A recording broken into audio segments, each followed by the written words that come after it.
जो तुम्हारी लाइफ का पोटेंशियल है वो तुम रीच नहीं कर पाते हो, तुम्हारी ईगो बीच में आती है। कोई रिलेशनशिप में नहीं जा पाते हो, तुम्हारी ईगो बीच में आती है। कोई बिजनेस नहीं कर पाते हो, कोई नया करियर नहीं चुन पाते हो, तुम्हारी ईगो बीच में आती है। अपने आप को स्पिरिचुअली ग्रो नहीं कर पाते हो, तुम्हारी ईगो बीच में आती है, क्योंकि तुम्हें लगता है कि तुम्हें सब कुछ आता है। तुम्हारी ईगो हर्ट होती है क्योंकि तुम इनसिक्योर हो। अगर तुम इनसिक्योर नहीं होगे तो तुम्हारी ईगो हर्ट ही नहीं हो सकती। तुम सोचो इस बात को, बैठ के सोचना इस बात को। अगर तुम्हारी ज़िंदगी में किसी तरह की भी कोई भी इनसिक्योरिटी है तो उसको प्रोटेक्ट करने की कोशिश करोगे। जिस ईगो से आप अपनी इनसिक्योरिटी प्रोटेक्ट कर रहे हो, अगर उसको कोई ब्रीच करता है तो तुम्हारी ईगो हर्ट होगी ऑब्वियसली, क्योंकि वो ब्रीच करना चाह रहा हो तुम्हारी ईगो को। उस चक्कर में तुम इतनी सारी अपॉर्चुनिटीज खो देते हो लाइफ के अंदर, क्योंकि तुम्हारी ईगो बीच में आती है। तुम्हें लगता है कि ये काम तो मेरे से बहुत नीचे है यार, ये मैं थोड़ी ना करूँगा यार, ये मैं थोड़ी ना करूँगा, मैं थोड़ी ना कर सकता हूँ ये वाला काम, बिल्कुल भी नहीं यार। तुम्हें लगता है कि ये चीज़ मेरे औकात की नहीं है, ये चीज़ मैं डिज़र्व नहीं करता हूँ।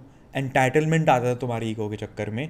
तुम्हारी ईगो के चक्कर में तुम कंफर्ट जोन से बाहर नहीं निकल पाते, क्योंकि तुम्हें लगता है कि तुम्हें सब कुछ आता है और तुम्हें कोई भी कुछ सिखा नहीं सकता। Knowing that you don't know anything is the only thing that you can know. अगर तुम्हें लगता है तुम्हें सब कुछ आता है तो तुम्हें कुछ भी नहीं आता, और अगर तुम्हें लगता है तुम्हें कुछ भी नहीं आता तो एटलीस्ट तुम्हें कुछ आता है। पैराडॉक्स समझो इस बात का। तुम्हें लगता है कि मेरी एक इमेज है, फॉल्स आइडेंटिटी जो तुमने बना रखी है, उसको अगर कोई भी हर्ट करेगा तो भाई मेरी ईगो हर्ट हो रही है, मैंने अपनी ईगो से इन चीज़ों को प्रोटेक्ट करा हुआ है, तो नहीं भाई, मेरी ईगो अगर हर्ट हुई तो वो तो मैं नहीं होने दूंगा।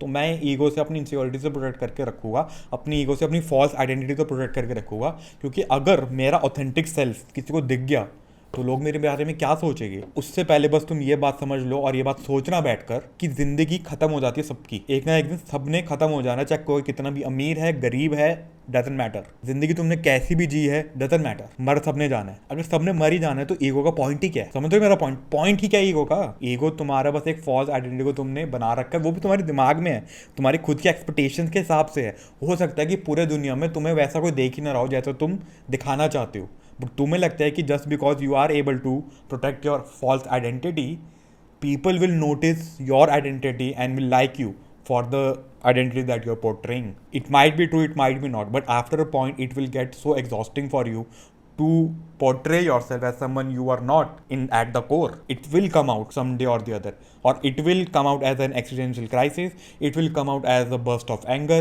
it will come out as something which you don't know how to deal with, the feelings that you have been suppressing because you want to portray yourself as someone you are not. So today's video was about ego, how ego is ruining your life and running your life in the way that is not in your control, because you are letting your life be controlled by the ego. If you understand this, अगर तुम्हें ये बात समझ आती है, बहुत बढ़िया है भाई, बहुत ही मज़ा आ जाएगा मेरे को। तो अगर तुम्हें ये बात समझ आ गई तो ठीक है यार, मेरे में बहुत बुराइयां हैं, ठीक है यार, मैं परफेक्ट नहीं हूँ, परफेक्ट कोई भी नहीं हो सकता, बट मेरे बहुत बुराइयां हैं, मैं समझता हूँ, और इट्स ओके।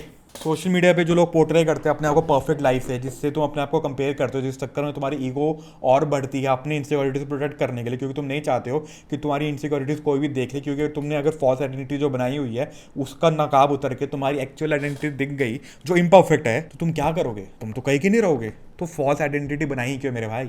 अपने में अगर कंफर्टेबल हो जाओ, अपने में सिक्योर हो जाओ कि भैंचोद मैं हूँ गंजा भाई हूँ, तो क्या हो गया भाई? मेरे दूसरे चैनल पर लोग मेरे को बोलते हैं कि यार तू 31 बोलता अपने आप को तो 51 लगता है। ओके, एंड क्या क्वेश्चन है, क्या बोलना चाह रहे हो, मेरे को नहीं समझ आ रही। ठीक है मैं 51 लगता हूँ, सो व्हाट, आगे क्या? उन पर कोई आंसर नहीं है। तुम समझते हो मेरा पॉइंट? वो बोलते हैं कि तू तो गंजा है। हाँ ठीक है, मेरे को पता है यार, like tell me something that I don't know, at least add something and add some knowledge into my life, add some useful information into my life. ये तो मुझे पता है ना, तो क्या इसके बारे में क्या करूँ मैं? ऐसे तो मेरी दो आँखें भी हैं, मेरी दुकान भी है, एक नाक भी है, थोड़ी मोटी है तो मैं पहले बहुत ज़्यादा इनसिक्योर था इन चीज़ों के बारे में, जिस चक्कर में मेरी ईगो बहुत हाई थी, क्योंकि मैं अपने आप को प्रोटेक्ट कर रहा था।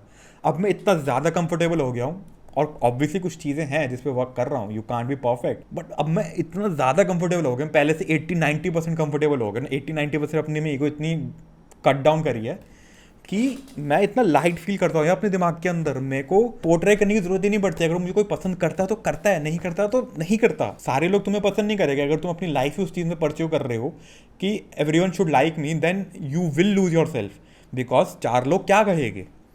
वो बंदा कहेगा कि भाई मेरे को नहीं ऐसी चीज़ें पसंद है एक इंसान के अंदर, ठीक है मैं अपने अंदर डाल लेता हूँ। वो कहेगा कि मेरे को ऐसी चीज़ें पसंद है, ठीक है अपने अंदर डाल लेता हूँ।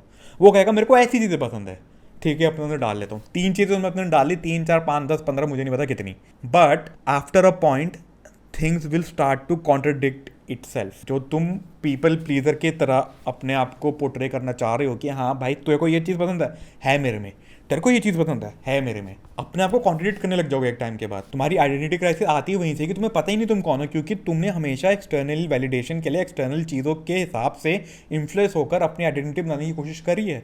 तुम अपने थॉट्स के साथ कभी नहीं बैठे, गहराई में कभी नहीं गए कि तुम ऐसे थॉट्स आते भी क्यों हैं, तुम्हारा इन्फ्लुएंस क्या है लाइफ के अंदर। सोशल मीडिया है, तुम्हारे पेरेंट्स है, तुम्हारे आसपास के लोग हैं, तुम जो खाते हो वो है, जो तुम कंज्यूम करते हो वो है, क्या है। तो कभी वक्त मिले अपनी ज़िंदगी से और ये जो फॉल्स पोर्ट्रेट तुम अपने आप को करते रहते हो उससे टाइम कभी मिल जाए तो ये बैठ के सोचना that ego is just protecting your insecurity which is portraying your self identity to the people that don't give a shit about you so that you can impress them and get validation for them and that's the source of your confidence and that's the source of your self worth. मेरी ज़िंदगी में बहुत लोग हैं जो मुझे पसंद नहीं करते तो नहीं करते यार। मेरी ज़िंदगी में बहुत लोग हैं जो मुझे पसंद करते हैं तो करते हैं यार। अगर मैं सबके अपनी पसंद के हिसाब से हम लोग को चेंज कर लूँगा तो मैं तो अपने को भूल जाऊँगा ना मैं कौन हूँ बहनचोद। और ऐसा हुआ था भाई मेरी ज़िंदगी के अंदर, तो एक टाइम में मेरे को रियलाइज़ हुआ कि बहुत हो गया यार। I can't live like this, बहनचोद, I can't. I'm passionate about this because this is one of those things, if you correct it, if you at least start to correct it, I can guarantee you, you will fucking change your life. You will feel so light. You will feel like you are actually living your life for the first time. You will feel the actual bliss the life is, which can't come from an ego, which can't come from insecurity, which can't come from external validation. तो अगर बात समझ आती है तो बैठ के सोचना इस बारे में। बाकी हम मिलते हैं अगली वीडियो में।